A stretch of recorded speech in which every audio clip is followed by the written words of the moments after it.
President Trump, how are you, sir? Hello, Mark. How are you?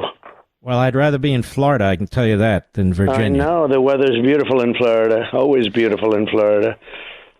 Well, Mr. President, there's been some breaking news over the last few days. It appears that classified material has been found in 3 different locations in the Biden world. What do you make of this?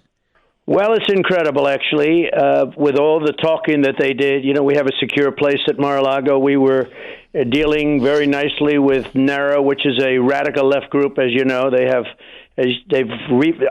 anyone understand that they've red flagged the Bill of Rights and the Constitution of the United States, and they red flagged it as dangerous or potentially dangerous?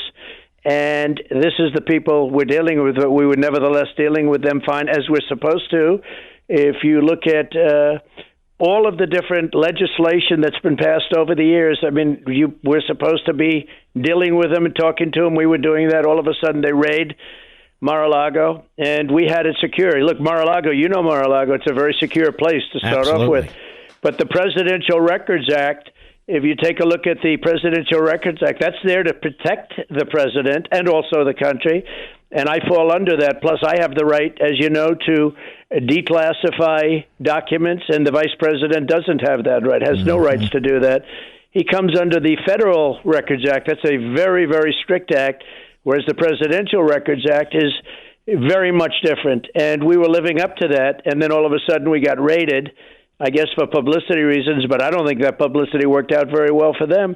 And now they're starting to find all of these highly classified, not just classified, highly classified documents. And if you look at the picture of him in the Corvette and take a look behind it in the garage, they got papers strewn all over the place. It's a mess of all the papers. I've never seen anything like it. And they just got announced, I guess you probably know it because you usually announce these things before anybody else, that Hunter Biden is the actual owner of this house, Hunter Biden, and you know what his reputation is and the problems he's had over the years. So it's a disgraceful situation. They appointed a Trump-hating prosecutor, hates to a level like you wouldn't believe. His wife, his sister-in-law, all of his friends, all the big Trump haters. And this guy is, really an atrocious Trump hater. And the man they appointed as the special, I call it prosecutor in my case, the special counsel in the other case, is a much different type of person. Mm-hmm. They appointed a special counsel, prosecutor in your case, right, who prosecutes genocidal leaders who slaughter people. Yep. Now, why would they pick somebody like that? That's rhetorical. Let me ask you this. So Merrick Garland sits on this for 2 months. Mm-hmm. He sits on it through the midterms election. Right. He appoints a special counsel against you on November 18th. By then, he knew about at least one batch of these documents that Biden had. By then, he had assigned this U.S. attorney from Chicago. It's all secret. They don't say anything. And but he appoints a special counsel of the kind that you're talking about, who's been effectively admonished by the U.S. Supreme Court in a unanimous decision that he overreached in the prosecution of the former governor of Virginia.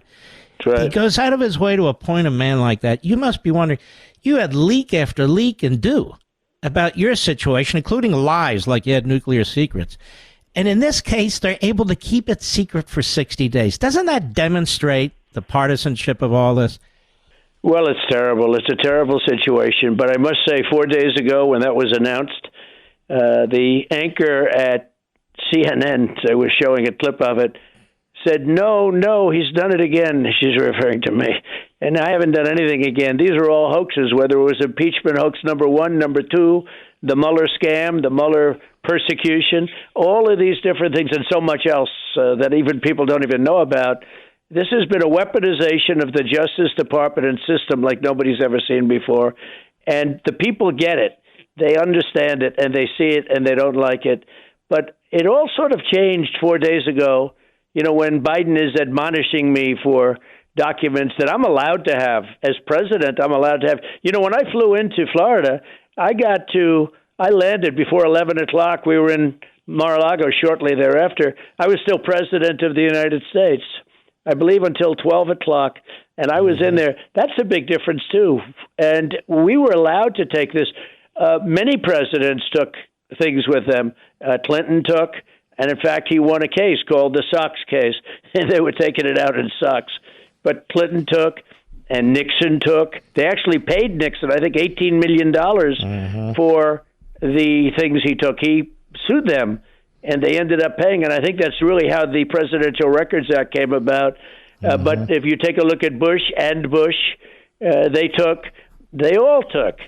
But what I take, it's a little bit different. And what I took, I was allowed to take. And again, the president has the right to declassify all sorts of rights that a vice president doesn't have. And again, the vice president comes under a very, very severe act. Nobody likes to talk about that on television.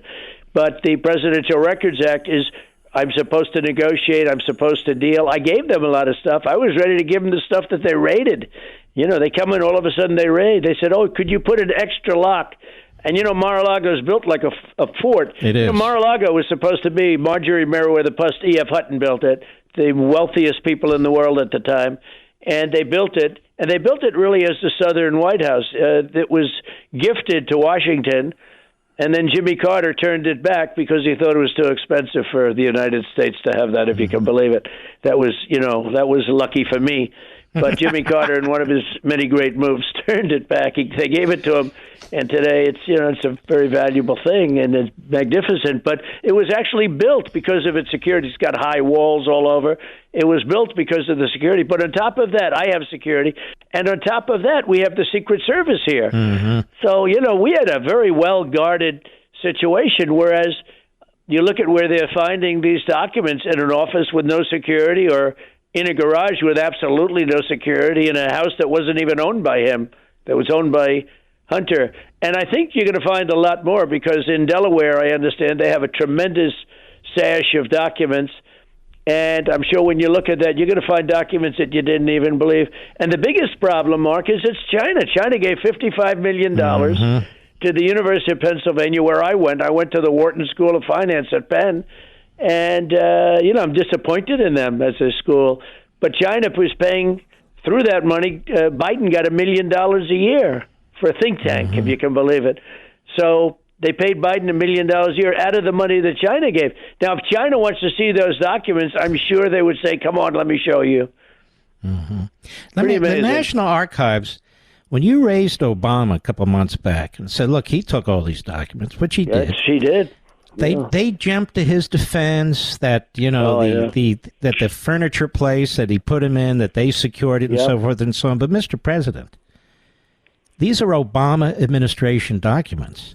So clearly the National Archives did not get all the documents, quote unquote, when they are with Joe Biden. So the National Archives lied. They did, and Biden took them, and maybe Obama didn't even know that, but Biden possibly didn't. But Biden took them, and as vice president, he doesn't have the rights to do this. And what he did is it's a very serious problem. It's a very serious problem. But it's not a problem for me. I'm allowed to do that. And you look at the law. The Sox case that I told you about, that was a case that allowed Clinton to take things that he took.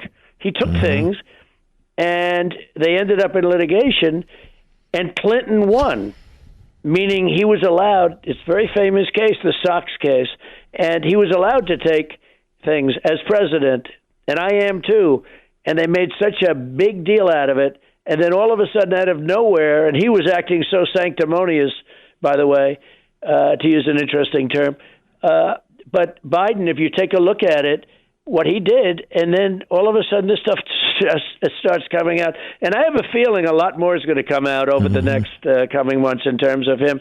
But this prosecutor should resign. He's got a conflict. My prosecutor. This Jack His name Smith. is Jack Smith. I wonder what his name was before Smith. I don't know. Maybe it was Smith, but it seems like such a nice name, Jack Smith. He is a terrorist. He is a Trump hater.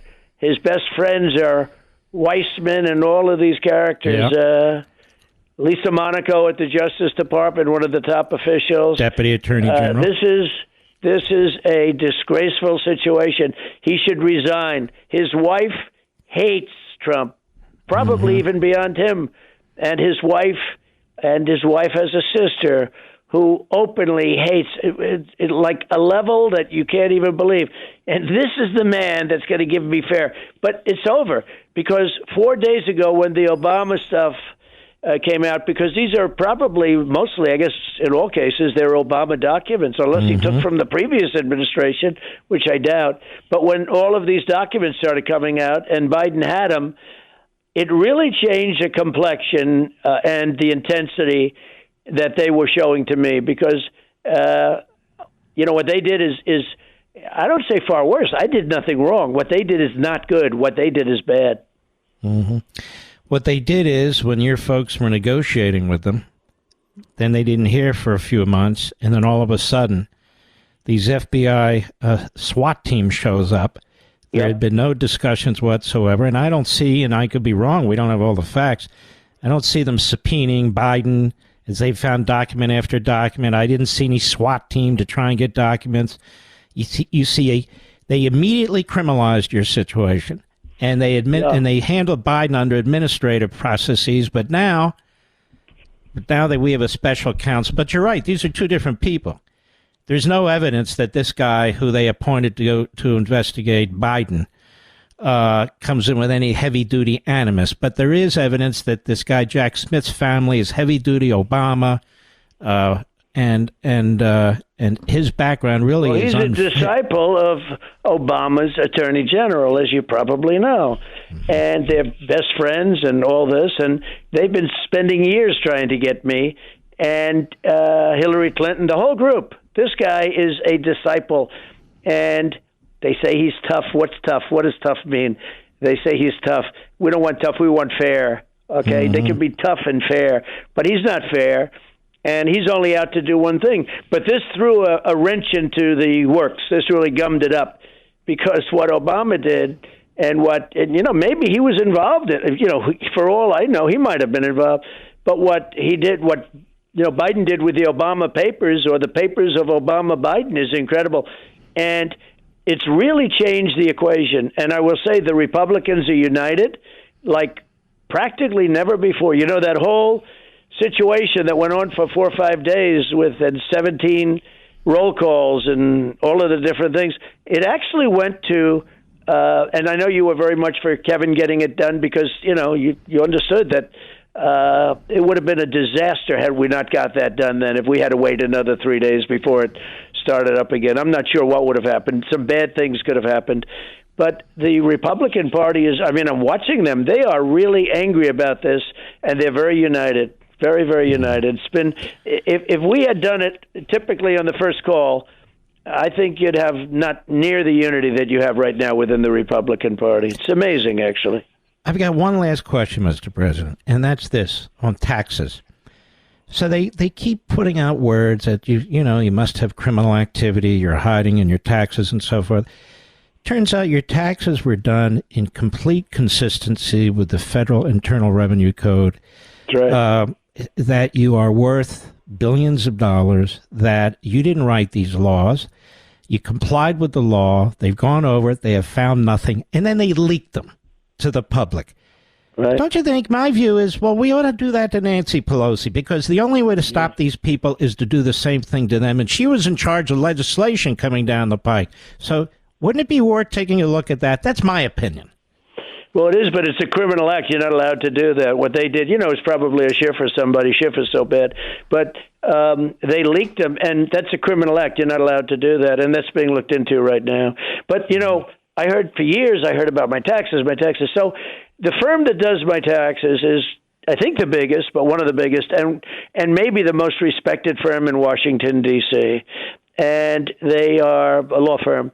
And they go over it, and they do it, and they're responsible. I don't know. I wouldn't even know. I do a good job. I built a great company, really far greater than anyone understands, and that's starting to come out now. It's a great company. I got sued for values by the Attorney General of New York. The values are higher than what's down on the statement, not lower, many of them, but the overall values are much higher. And, I got sued. Nobody ever heard of me getting sued for values. People put values. And trying to protect banks. banks that are represented by the most prestigious and best law firms anywhere in the world, and they're trying to protect banks. In the meantime, people in New York are being shot all over the place, and nobody does anything about it. It's disgraceful. But I heard so much about taxes. And finally, after a number of years, very unfair, they were able to get my taxes. It shouldn't have been allowed, but the Supreme Court allowed them to do that. And they did it. They went through them, and that was it. No, it was like people say, well, what Mr. happened? President, I know you have to go, and we have to go because of a break. I want to thank you very much. I'm sorry you have deal with all this stuff all the time, and yet you're uniquely capable. I don't know if it's your DNA or what, to fight these people off. So God bless you, my friend. It helps when we have people like you. I want to tell you, your voice is so important, and I appreciate it very much.